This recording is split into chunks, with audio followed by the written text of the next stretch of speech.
Seja bem-vindo ao Seminário de Teologia e Vida Cristã, Palavra da Vida. Você está em mais um curso de teologia cuja proposta é fazer alargar o seu conhecimento na área teológica. Um curso descomplicado, contextualizado, provocativo, reflexivo e que faça sentido para a nossa vida cotidiana. Porque entendemos que não só a construção conceitual da teologia, respeitando as correntes da teologia construída nesses quase 2000 anos, mas isso só não é suficiente. Nós pretendemos que a partir do entendimento bíblico, dos conceitos esclarecidos, nós possamos reproduzir isso em uma espiritualidade no nosso cotidiano e nas relações. Seja bem-vindo a mais um... Na continuidade, na verdade, né, que nós estamos... Eu só vou colocar no mudo aqui, tá bom? Colocar vocês no mudo para não ter ruído, tá? Então os microfones estão fechados, mas qualquer hora que vocês quiserem abrir, pode abri-lo, tá? Só para evitar os ruídos. Bom, amados, vamos lá dar continuidade, né? Hoje nós vamos dar continuidade ao que falamos no final da aula passada a respeito da verdade, né? Esse conceito de verdade que de talvez aí umas 3 décadas para cá, aproximadamente, né? Tem sido combatido, né, a questão de que existe verdade, é possível se afirmar que existe uma verdade absoluta, né? E nós estamos aqui dizendo que sim, né, que a Bíblia ela é a verdade, ela própria se declara, né, como sendo a verdade, né, o Deus da verdade. É bem interessante, queridos, que no Antigo Testamento, Isaías, por exemplo, tem uma frase, né, tem lá um texto que diz assim: Deus é Deus do Amém, né? E essa palavra Amém, tanto lá do conceito hebraico, né, quanto no Novo Testamento também aparece com essa ideia, que é o Deus da verdade. Quando alguém está lá orando, a gente não fala no final, né, Amém, né? Não tem essa afirmação. Então, entre outros sentidos, né, a gente está falando da verdade, ou seja, confirmo, né, apoio. Esse é o sentido da palavra Amém, né? Então Deus é o Deus da verdade. Tantas vezes Jesus, ele quando queria enfatizar um dos seus ensinos, ele dizia: em verdade vos digo, né? Ele enfatizava. Acho que só 7 vezes que ele falou em verdade. As outras mais ele repetiu, né? Então ele falava em verdade. Poderia ser traduzido em amém vos digo. Então, ou seja, uma verdade sobre outra verdade, né? A verdade absoluta. Então nós afirmamos sim que há absolutos, que há verdade, né? Porque Deus é a fonte da verdade, tá? E sendo Deus a fonte da verdade, a verdade ela é imutável, ela não é alterável, porque o que Deus estabelece como verdade, como nós falamos na aula, só estou dando uma breve recapitulada para a gente não dar aquele salto, né? A questão da verdade, ela é imutável, ela é atemporal, olha só, e ela é universal. Então, 3 propriedades aqui, ó: atemporal, imutável e universal. Quer dizer que não depende de tempos, tá certo? Verdade será sempre verdade. Ela é atemporal, né? Então quer dizer que ela não depende, tá certo, de épocas, né? Então ela é imutável, não muda. Não há um tempo que ela deixará de ser verdade. E ela é universal, quer dizer que a verdade de Deus, ela é em todos os lugares, tá certo?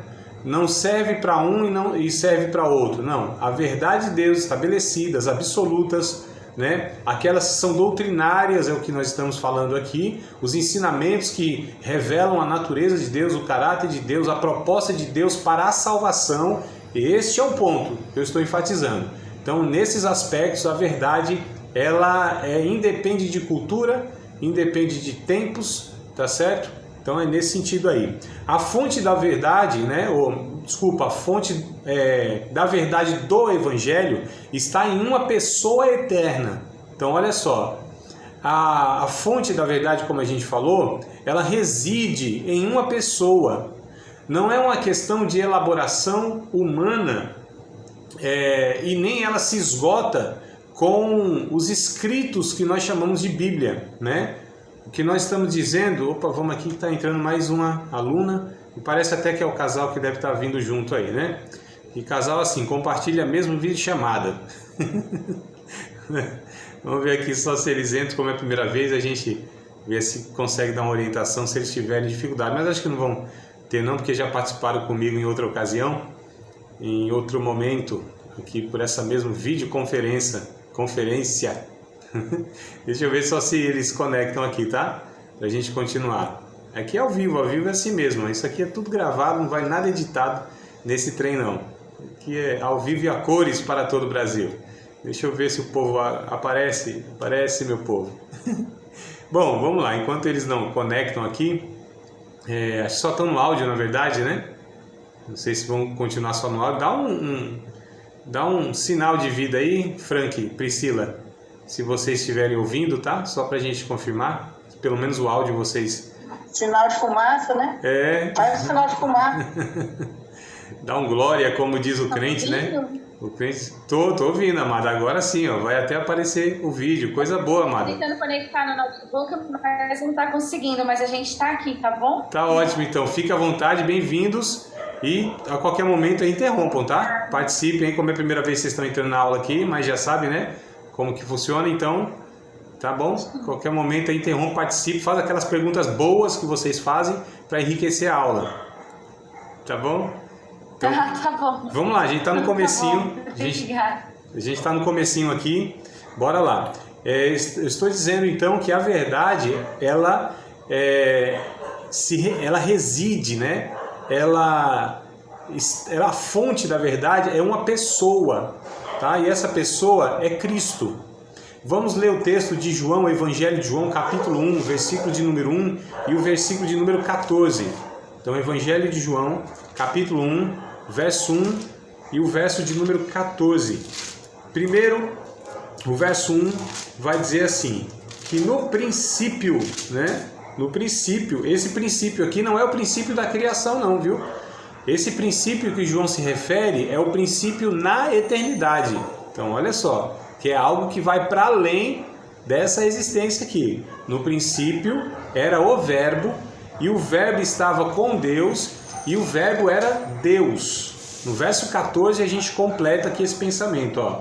E o Verbo se fez carne e habitou entre nós, e vimos a sua glória como a glória do unigênito do Pai, cheio de graça e de verdade. A natureza, ela revela, né, Deus, tá certo?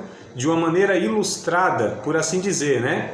Então, visivelmente, revela Deus visivelmente a natureza. A Bíblia, ela revela Deus verbalmente, né, no verbo. Em Jesus, as duas coisas acontecem, porque o Verbo se faz carne, né? Se torna visível. Então, olha que coisa interessante. Jesus, que é a fonte de toda a verdade. No capítulo 14 do mesmo Evangelho de João, vou falar tudo de João aqui agora, Evangelho de João, capítulo 14, Jesus, ele diz assim, eu sou o caminho, a verdade e a vida. Ninguém vem ao Pai a não ser por mim. Então, olha só como ele coloca um artigo definido. Ele não falou eu sou uma verdade, nenhuma vida e nenhum caminho. Não há artigo indefinido aqui. Senão abriria precedente para outra verdade, outro caminho, outra vida, né? Jesus, ele afirma como definição o caminho, quer dizer, o único caminho, a única verdade e a única proposta de vida eterna no caso, tá? No mesmo Evangelho, como eu disse, capítulo 8, Evangelho de João, capítulo 8, verso 32, Jesus disse, conhecereis a verdade e a verdade vos libertará. Nós temos três conceitos mais profundos que a humanidade pode ter contato, acesso, experiência, que é conhecimento, que é verdade e que é liberdade. E Jesus disse, eu sou os três, né? O caminho, conhecereis a verdade, né? E a verdade vos libertará. Então, conhecimento, verdade e liberdade. Então, Jesus disse, que eu estou aqui conectando outro aluno, que é o Frank, o esposo da Priscila, está entrando aqui também. E o homem, vocês sabem, né? O homem, quando vai fazer duas coisas ao mesmo tempo, dá uma bugada na cabeça, assim, trava o HD. A gente precisa, né, voltar e fazer uma só. Mas vamos lá. E aqui é tudo aqui, ó. São câmeras e tal, e tablet, e copo d'água, e não sei o quê. Mas vamos lá, queridos. O Frank aí deve estar ouvindo a gente também já. Bom, portanto, uma das colunas da verdade, né, é que a Bíblia é a palavra de Deus, tá? Nós falamos um pouco disso também na aula passada, né? Então, portanto, uma das colunas da verdade é que a Bíblia é a palavra de Deus e ela aponta para a pessoa de Cristo. Então, a Bíblia, ela traz declarações, né? Traz verdades com uma finalidade. Qual é a finalidade dos ensinos bíblicos?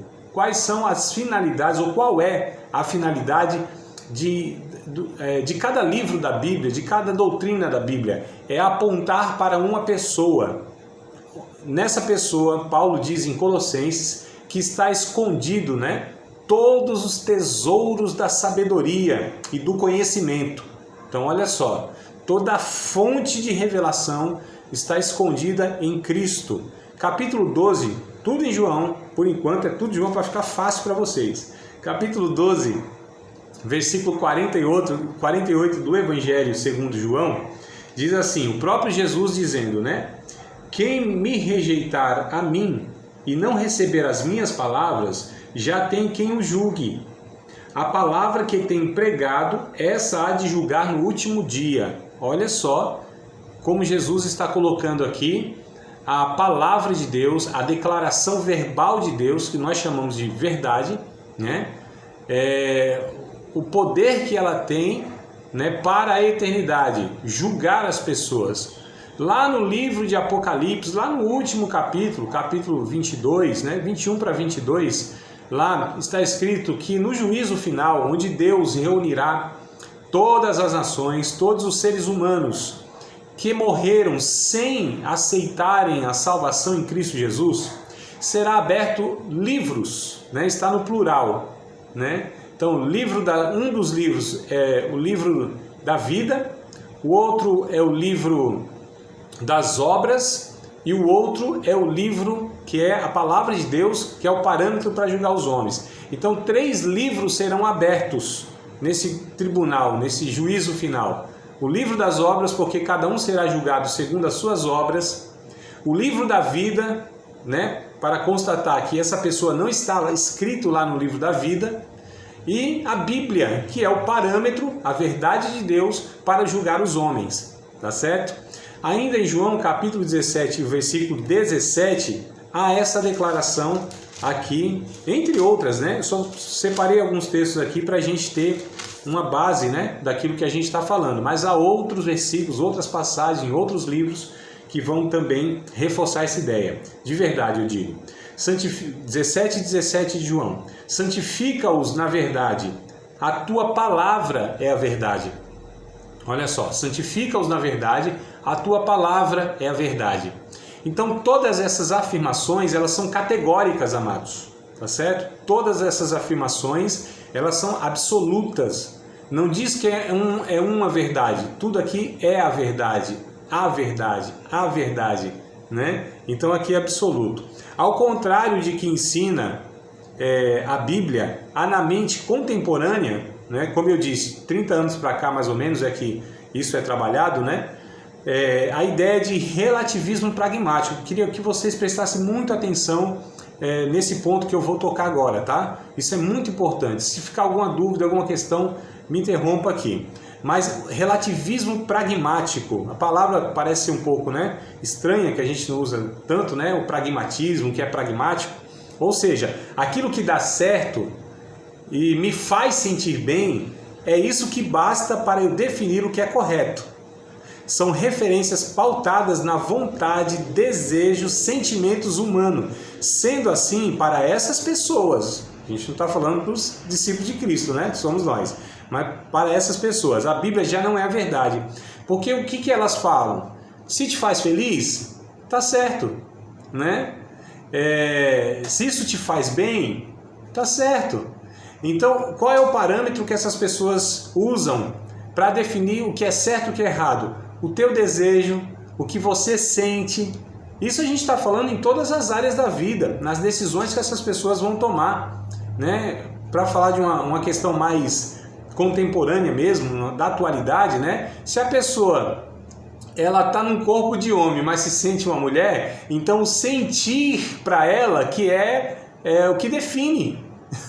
O que é certo é o sentir, né? Então eu sinto que... E aí a gente não tem limite, né, amados? Cada dia a gente vê aberrações, coisas assim, esdrúxulas mesmo. E eu só estou falando dessa questão da área da sexualidade, né, das pessoas, para não falar de tantas outras decisões que as pessoas elas vão tomar baseadas nos sentimentos, nos desejos e no que dá certo. Ah, não, mas eu fiz e deu certo, então é certo. Não, não é bem por aí. O parâmetro não é esse que nós usamos. E infelizmente, na vida cristã, no meio do povo evangélico, muitas vezes as pessoas elas usam desses parâmetros para tomar decisões na sua vida, ou para dizer que aquilo é de Deus, que Deus abençoou. Olha, Deus abençoou, deu certo, tá vendo? Deu certo é porque Deus abençoou. Não, amados, isso não é o parâmetro.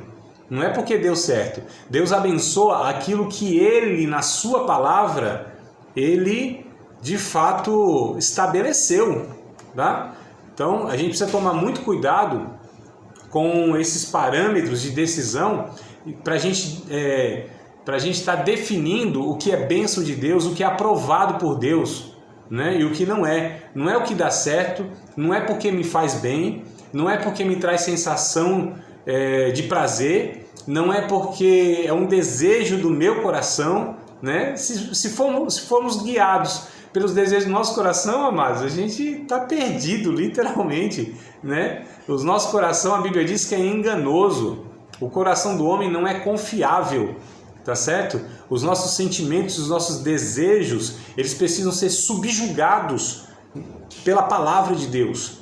Então, toda vez que os meus sentimentos, o meu desejo, a minha vontade, ela quer se sobressair na minha vida para eu tomar uma decisão, né, no calor das emoções ou pautado por essas referências, eu preciso colocar isso debaixo da palavra de Deus de uma maneira racional. E a gente vai ver daqui a pouco uma questão do fundamento da fé, a questão racional, não é? Então a gente está falando de verdade, daquilo que pode ser compreensível, discutido, refletido, ponderado, questionado.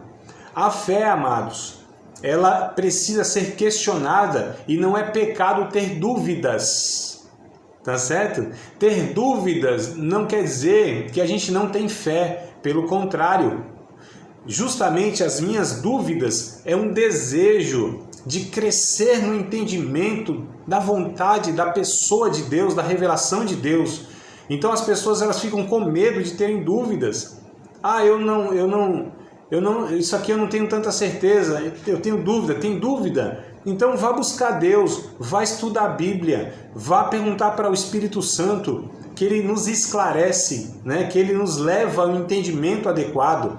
Então a dúvida necessariamente não é falta de fé, existe a dúvida da incredulidade, eu sei disso, não é isso que eu estou falando. A dúvida da incredulidade é uma coisa, a dúvida da sinceridade de um coração honesto, querendo entender as questões da sua vida, os questionamentos que os salmistas fizeram aos montes. Senhor, por que isso? Senhor, por que aquilo? Por que acontece isso? O Abacuque, Senhor, por que o Senhor não toma essa providência? Por que os ímpios eles prevalecem? Por que há tanta injustiça? Porque esses questionamentos, amados, Deus nunca reprovou, né? Muitos deles, ou alguns deles, Deus veio e trouxe o esclarecimento. Outros não, mas Deus nunca reprovou o questionamento sincero. É diferente de murmuração, é diferente de incredulidade, tá certo? A gente precisa distinguir essa questão, né? Mas só para a gente enfatizar aqui. Então a questão do relativismo pragmático. O que é o pragmatismo? Pragmatismo, o conceito é: se deu certo, isso então é certo. E não é assim que a Bíblia nos ensina. Porque tem coisas que deram certo, mas não eram aprovados por Deus, né? Se a gente pegar na Bíblia, por exemplo, Jonas não deu certo, comprou a passagem, entrou no navio lá, né? Deu certo até aí. Então, de repente, ele poderia chegar à conclusão, Deus abençoou, preparou para mim, a gente tem essa fala, né? Deus preparou para mim isso, Deus preparou para mim aquilo, isso aqui é preparado por Deus e tal. A gente coloca Deus em tudo, que é para legitimar todas as nossas ações. A gente precisa ser honesto, amados, e deixar Deus, às vezes, fora da fala, né? E assumir que muitas decisões é porque é um desejo, uma preferência, um desejo do meu coração. E não necessariamente que é Deus. Porque quando a gente coloca Deus no meio, é para legitimar, porque aí não tem ninguém. Quem que vai falar? Se eu falei se foi Deus que abençoou, se foi Deus que falou, se foi Deus que colocou no meu coração. Então não há questionamento, quem vai questionar Deus? O problema é que nem sempre foi Deus, não é? É o desejo do coração, é a vontade que eu tinha e tal. Então a gente precisa ter muito cuidado para pegar essas questões aí. Então o relativismo pragmático é isso, é relativo, né? Deu certo, então pode ser correto porque deu certo. Não deve ser assim não, amados. A gente tem uma revelação que é a Bíblia Sagrada que nos fala. A verdade de Deus é por aqui, é isto, né? Ah, mas isso aqui também parece que vai prosperando, ó, vai evoluindo, né? E a gente brinca, evolução por evolução, briga evolui, discussão não evolui, não vai progredindo? Né? O câncer não é uma célula que evoluiu, que cresceu, que se desenvolveu? Então, quando a pessoa morre, escreve lá no atestado de óbito, evoluiu para a morte. Então, evoluir, prosperar, ir para frente, aumentar, isso não quer dizer muita coisa, mas a gente precisa ter muito cuidado com essas questões aí, tá? Aí aqui, ó, eu anotei o seguinte, desprezam as pessoas que pensam dessa forma e que pegam esses parâmetros aí, né? Desprezam as regras de interpretação, que é hermenêutica, né? Cada um tem a sua particular interpretação. Então o que a gente percebe? Que pessoas pegam textos da Bíblia e elas dão a interpretação delas para reforçar a sua decisão e a sua conclusão. Aí começam a fazer manobras hermenêuticas, que a gente chama, né? Manobras da Bíblia. Aí fala, mas calma aí. Então, qual é a verdade? Se você está pegando esse texto e está dizendo que é isso, e você está pegando esse mesmo texto e dizendo que é outra coisa, então calma aí, né? Aí fala, quem está certo? Às vezes são os dois que estão errados, né? Mas assim, se eu estou falando de uma verdade fundamental da Bíblia, tá? Não estou falando de questões que muitas vezes dá margem para a gente discutir, né? Que a gente já sabe que tem pontos de vista diferentes de algumas questões da Bíblia. Eu estou falando daquilo que é fundamental, aquilo que é doutrina, aquilo que vai influenciar o nosso caráter, vai influenciar a nossa vida de comunhão com Deus, vai influenciar a nossa eternidade. Isso é muito perigoso. A isso não, é preciso ter consenso, né? Então, nesse caso, se é um ensino que traz esse fundamento, essa coluna, nós precisamos ter consenso. A opinião é esta aqui, né? Não pode ser duas opiniões, né? Ou então, a gente pega o texto de Romanos que diz, o homem é mentiroso, Deus é verdadeiro, todo homem é mentiroso. Então a gente precisa ter muito cuidado, mas que nós não somos o parâmetro de verdade não, né? Não é o teólogo, não é o pastor, não é o pregador influente, não é o cara que Deus usa, não é o vaso, não é nada, é Deus. Então vamos mergulhar na Bíblia, né? Vamos estudá-la sem a inclinação de procurar na Bíblia uma compreensão para reforçar o que eu quero, né? Eu procuro na Bíblia. Então eu costumo falar, a gente lê a Bíblia já condicionado. Então vou ler a Bíblia para procurar tal coisa. Não, amados. Nós precisamos ser lidos pela Bíblia. Não é só ler a Bíblia, é ser lido por ela. É a Bíblia que é o scanner e passa em nós aquilo que está equivocado. Não é eu que procuro na Bíblia algum ponto para reforçar ou para endossar o que a minha opinião, o meu desejo, o que eu quero compreender. Então a gente precisa ser desarmado, né? Um coração ensinável, exercício de humildade, se aproximar da Bíblia, de Deus, em oração, contrição, né? Humilhação, dizendo, Senhor, molda-me pela Tua Palavra, quebra-me pela Tua Palavra, né? Instrui-me pela Tua Palavra. A gente precisa entender isso. 2 Pedro, capítulo 1, verso 20 e o 21, vai falar sobre essa questão de particular interpretação, tá? Então, segunda carta de Pedro, capítulo 1, versículo número 20 e o 21. Se vocês quiserem me acompanhar aí na leitura, se quiserem só anotar para ler depois, tudo bem. Mas diz assim, sabendo primeiramente isto, que nenhuma profecia da Escritura é de particular interpretação, porque a profecia nunca foi produzida por vontade de homem algum, mas homens santos de Deus falaram inspirados pelo Espírito Santo. Então, olha só, nós não podemos ter uma particular interpretação, ou seja, interpretação que é só minha, né? A grande maioria, os principais homens e mulheres da história, respeitados, reconhecidos, têm uma opinião. Aí eu vou totalmente contra. Tem alguma coisa errada, né? Será que todo mundo está errado em toda a história e eu que estou certo? Então hoje a gente tem, infelizmente, amados, pessoas que elas estão na igreja e elas desconsideram 2000 anos de construção, 2000 anos de elaboração de conceitos, afirmações, de verdades teológicas. Não querem saber se fulano de fulano que falou isso, cicrano que falou isso, mas esse fulano e cicrano são os homens que construíram na história as declarações que a gente chama de credo, né? O credo apostólico, o credo de Nicéia, que são documentos ao longo dos anos que foram justamente elaborados para corrigir os erros que iam surgindo. Isso é uma construção, quer dizer, 2000 anos e a gente agora vai reinventar a roda. A gente agora vai... Deus me deu uma revelação. Mas tá complicado esse trem aí, não tá não? Então a gente precisa ser humilde, né? Mas a gente não é o oráculo de Deus. Nós não somos o profeta de Deus. O profeta de Deus foi Jesus, que trouxe a verdade. E os apóstolos, eles falaram baseados na natureza de Cristo, na revelação de Cristo, na inspiração de Cristo. Os apóstolos, eles são de fato inspirados, né? Mas nós podemos ser questionados, mas segundo a revelação, a palavra de Deus. Então, hoje em dia, infelizmente, as pessoas elas vivem no achismo. Há um desprezo tão grande pelos especialistas que o negócio está assustador. As pessoas sabem de tudo, né? É impressionante. As redes sociais, internet, Facebook, sei lá. Meu Deus, todo mundo sabe de tudo, de política, de teologia, de futebol, de tudo. Todo mundo é técnico, né? Todo mundo é perito, todo mundo é... Fala, não, calma aí. O povo não cita uma fonte, não dá um argumento, é só nos achismos, né? E eu acho interessante, no tempo de pandemia, a receita para cura de tudo, né, Mato? Então, assim, tem um ditado que diz que de médico e louco todo mundo tem um pouco. Cada um dá uma receita, né? Tem um amigo meu que ele tem receita até para câncer. Diz ele que dá certo. Tem umas ervazinhas lá que ele mistura e diz, isso aqui cura até câncer.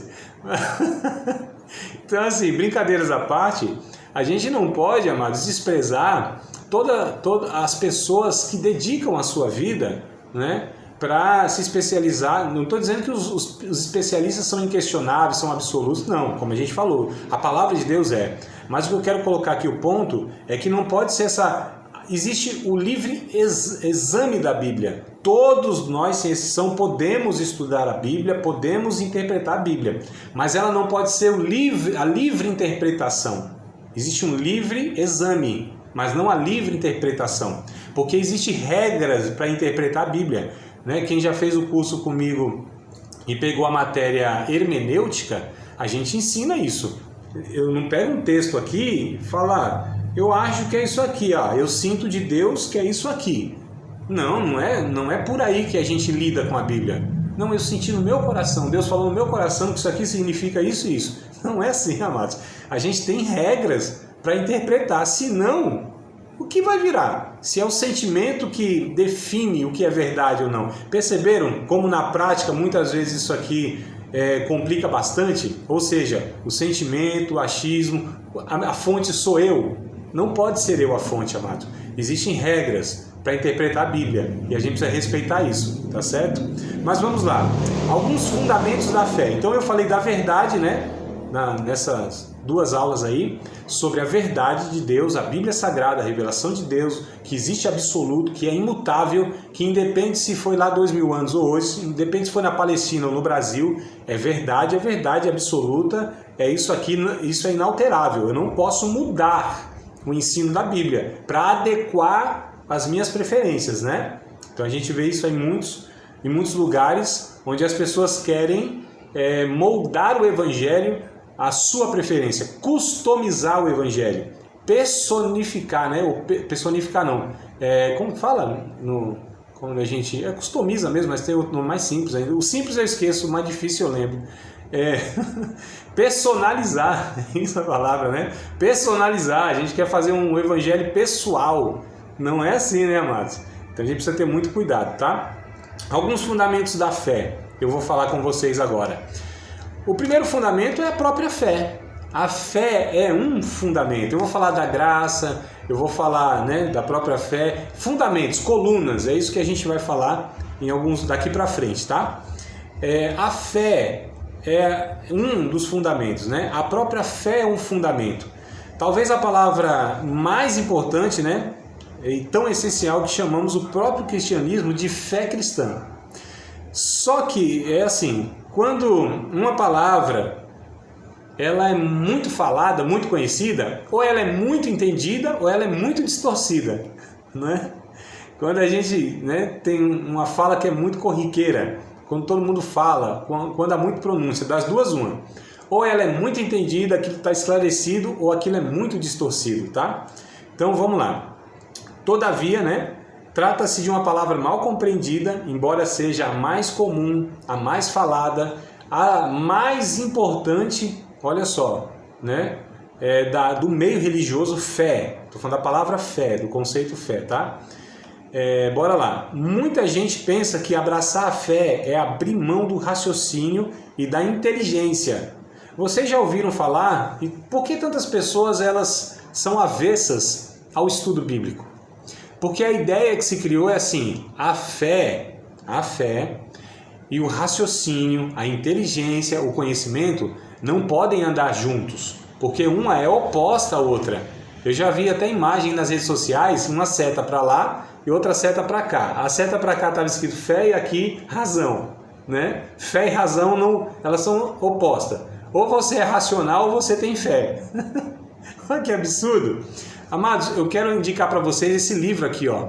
Esse livro, ele é excelente, tá? John Stott, um dos maiores teólogos do século passado, né? Faleceu recentemente assim, acho que foi uns 7, 8 anos, se não me falha a memória, tá? John Stott, ó, Crer também é pensar. Um livrinho de 80 páginas, fininho, ó. 80 páginas, mas excelente, gostoso de ler, tá? Não é aquela coisa maçante, não. Crer é também pensar, de John Stott. Vale a pena vocês lerem esse livro aqui de 80 páginas. Quem lê aí com frequência, lê isso aqui em meia hora, nem uma hora não dá, rapidinho. A questão é, a fé, ela não... na sua livraria? A gente encomenda, amada. O que não tem, a gente encomenda. É só Aqui o meu. Aí, ó, tá vendo? Isso aqui é o momento comercial. Agora é o momento plim-plim, comercial do curso. Já entra aqui, ó. Eu nem assisto aquele trem lá, mas usei aqui do jargão. Tá vendo, ó? A gente chega aí, né, irmão? Chega, né? Também não. Então, a gente pede, se vocês quiserem, chama lá no WhatsApp, tá? Quiserem comprar, depois eu posto lá para vocês. Se quiserem comprar em outra livraria, não tem problema. Se quiser comprar na nossa livraria do Instituto aqui, a gente agradece. Enfim, voltando à questão. Então, fé e razão, elas não são opostas. Pelo contrário, a fé, ela é uma comunicação de Deus conosco por via do entendimento, amados. Isso aqui, ó, é escrita, não é? Não precisa entender, não precisa ler, não precisa ter cérebro para conjugar o verbo, para entender a expressão, para saber o que significa. Então essa é uma comunicação racional. Ela só não é um raciocínio humano, com lógica humana. Mas Deus é... Tá certo? Uma das propriedades do ser de Deus é que Ele é inteligente, Ele nos cria, né? Nos forma segundo a sua imagem, conforme a sua semelhança. Pessoas que têm intelecto, é o que nos difere dos animais. É a inteligência, não é? Então, a fé, ela não é um salto no escuro, como alguns dizem. A fé, o texto vai dizer em Hebreus capítulo 11, ora, a fé é o firme fundamento das coisas que se esperam e a prova das coisas que não se veem. Pela fé entendemos que os mundos foram criados pela palavra de Deus, de maneira que aquilo que foi feito não foi feito do que é aparente. Ele começa a falar a respeito da fé, das atitudes de muitos heróis da fé ao longo do Antigo Testamento e até do Novo Testamento também, o livro de Hebreus, tá? Então, a fé, ela deve, né, e pode ser questionada, refletida, como eu falei. Agora sim. Então, na continuação da questão da fé, né, a fé, ela não isenta a gente de refletir, de pensar, amados. Deus nos deu inteligência, Deus quer que a gente cresça, como diz o 2 Pedro, capítulo de número 3, verso 18, se não me falha a memória, 2 Pedro 3 e 18. Antes cresçamos na graça e no conhecimento do nosso Senhor e Salvador Jesus Cristo. Como se cresce no conhecimento? Na graça, nós crescemos com a vida de comunhão, a vida piedosa, a vida de oração, né? Essa vida de adoração no sentido devocional, tá certo? E no conhecimento, de fato, estudando, se relacionando com a palavra de Deus, que nos traz conhecimento, né? Não é o conhecimento, como eu disse, oriundo do ser humano, da capacidade humana, não, é revelação de Deus. Então, crescer no conhecimento do Senhor Jesus é de fato crescer no entendimento das Escrituras Sagradas, que é o que nós estamos fazendo nesse curso, né? É o que nós estamos buscando, o conhecimento da vontade de Deus, da revelação de Deus. Nós entendemos quem é Deus por meio da sua revelação escrita. Claro, sempre acompanhado da humildade, do joelho dobrado, do entendimento que se o Espírito Santo ele não nos trazer a iluminação, não adianta eu ler a Bíblia de capa a capa, não adianta eu querer estudar os teólogos. Nós sabemos que é o Espírito Santo que nos, em última instância, que nos leva à compreensão, não é, amados? Então toda boa teologia, toda boa proposta de estudo bíblico vai nos levar à dependência de Deus, vai nos levar à oração, vai nos levar a nos dobrarmos diante da graça de Deus, né? Uma coisa não pode ser instituída da outra. Então, assim, tem aqueles irmãos que entendem que a vida espiritual é vida de oração, de jejum, de vigília, e sobe monte, aquela coisa toda, né? Eles entendem que é isso e basta, que não precisa esse negócio de ficar tentando compreender o que a Bíblia ensina. Por outro lado, você tem aqueles irmãos intelectuais, acadêmicos, né, teólogos frios, que eles não, a gente precisa aqui, a prioridade é estudar a Bíblia. Não, amados, os dois lados estão errados porque são extremos.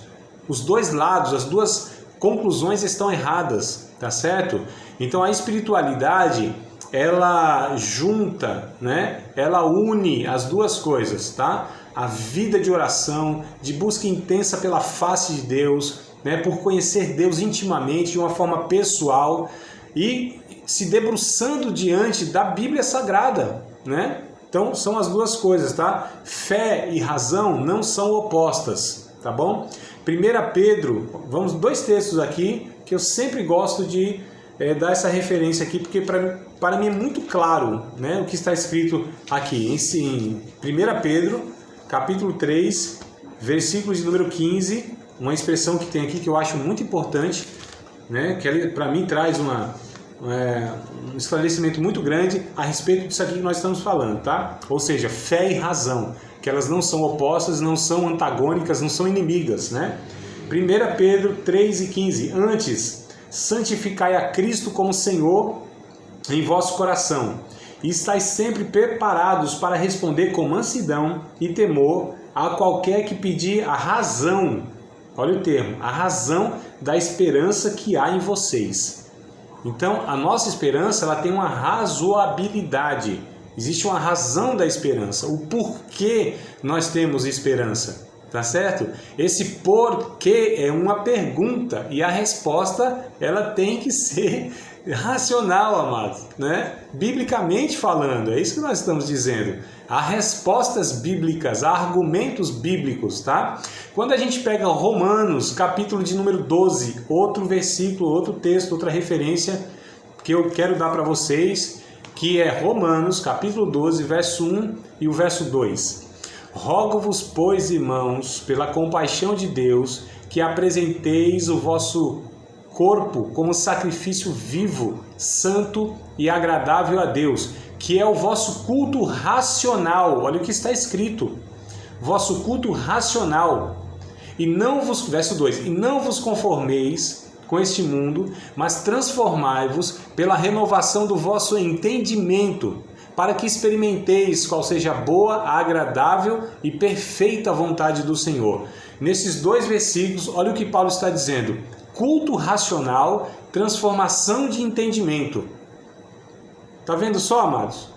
Como o ensino bíblico, ele nos mostra a importância e como Deus quer se relacionar conosco, a nos levar a uma maturidade da compreensão de quem Ele é, porque, como eu disse, Ele é um ser inteligente e Ele está se comunicando de uma forma inteligível conosco, tá certo? Não é na intuição, né?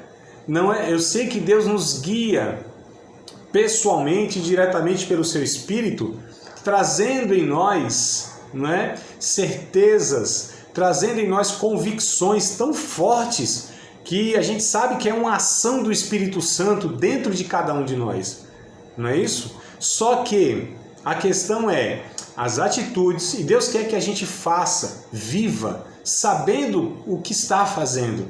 Não são pessoas que são levadas por instintos, e sim pessoas que são guiadas pela palavra de Deus, por esse Espírito Santo, que também é uma pessoa, que é o próprio Deus dentro de nós, que sabe todas as coisas, conhece as profundezas de Deus. Olha os termos que a Bíblia usa. Conhece, sabe, né? Ele tem inteligência, o Espírito Santo. É uma pessoa, tem inteligência, tem vontade, tem sentimento, amados. Não é uma força, como uma religião diz aí, uma força ativa de Deus. Não, é o próprio Deus, é a terceira pessoa da Trindade, é uma pessoa que tem inteligência, né? Então a gente vê esses dois textos aqui, que o culto, por exemplo, ele precisa ser um culto de reflexão. E eu não estou dizendo com isso, a Bíblia não está ensinando que os sentimentos, as sensações, isso está errado, não é isso. Está tudo certo. A gente sentir, né? Eu acredito que a maioria aqui, ou alguns de nós somos pentecostais no sentido de ter uma relação mais efusiva com o Espírito Santo, né, através dos dons espirituais, da graça derramada de uma maneira mais intensa, né, que é a relação do pentecostal em relação aos irmãos mais históricos, tradicionais. Eu não estou aqui generalizando, mas estou falando que é um perfil, é uma identidade. Se você pega aí, como eu disse, eu não estou dizendo que todos são assim, mas é característica dos irmãos dessas correntes denominacionais. Se você pega os irmãos mais históricos aí, eles não vão dar tanta ênfase, não foram ensinados, acreditam que não é algo a ser valorizado, ou algo que, enfim, né? Não quero também entrar nessas discussões, não. Mas a ala pentecostal, que inclusive é a grande maioria do nosso país, dos crentes, né, dos evangélicos, é ensinado de fato, experienciam, né, a presença de Deus de uma forma mais física, mais intensa, tá certo? Então, não é que isso está errado ou que isso não deva ser buscado. Não, claro que não.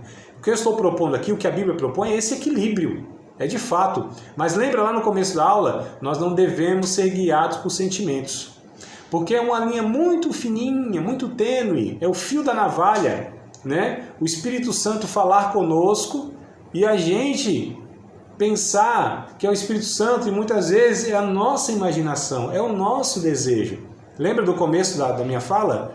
Que muitas vezes a gente coloca Deus na conversa e muitas vezes Deus falou: opa, sou eu não, é o teu desejo, é o que você quer que seja, ou quer que eu deseje isso, né? Então assim, é muito...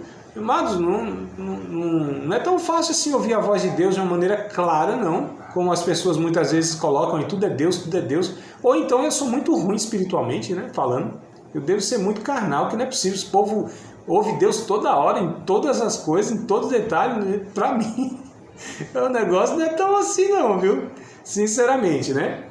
Agora, se tem uma coisa que eu confio plenamente, não tenho dúvida que não é a minha imaginação, que não é a minha vontade, né, querendo que seja daquele jeito, é quando eu leio a Bíblia Sagrada. É quando Deus fala comigo através daquilo que está escrito aqui. Em oração, eu busco para que Deus aplique aquela verdade em minha vida, não é? Então a gente busca muito a questão da confirmação sentimental, né? Da questão sensorial, da questão emotiva, essas confirmações. Amados, se a gente só fizer as coisas quando a gente sentir uma inclinação para aquilo, a gente não faz. Amor, por exemplo. Vocês acham que amor é sentimento? Inclui. Lógico que inclui. O amor, ele é um conjunto, né? É um complexo. Então, existe a química. Eu estou falando até mesmo de casais, por exemplo, tá? Vou falar de casais para depois falar de outros aspectos do relacionamento amoroso, né? Que é a amizade e empatia pelo ser humano e tudo mais. Mas só do casal, por exemplo, para a gente dar um exemplo aqui. Então, o casal, ele não deve ter comportamento, né, gentil, de respeito, de cuidado com o outro só quando ele sentir. Porque quem é casado, ou quem já foi, sabe muito bem, amados, que tem hora que o coraçãozinho nosso não sente amor pelo outro não, sente raiva. É ou não é? Não é assim, amado? Raiva, impaciência, irritabilidade, eita, que indignação, tudo mais, às vezes ofensa e tal. Mas o que a Bíblia diz? Ame. O que a Bíblia está ensinando? Amor não é resumido e não é a partir de um sentimento. Porque o sentimento do ser humano, ele é incontrolável. Incontrolável não, desculpa. Ele deve ser controlado. Eu não controlo em mim, ou seja, ele vira em mim ou não vira, é nesse sentido, tá? Talvez eu me expressei errado aqui.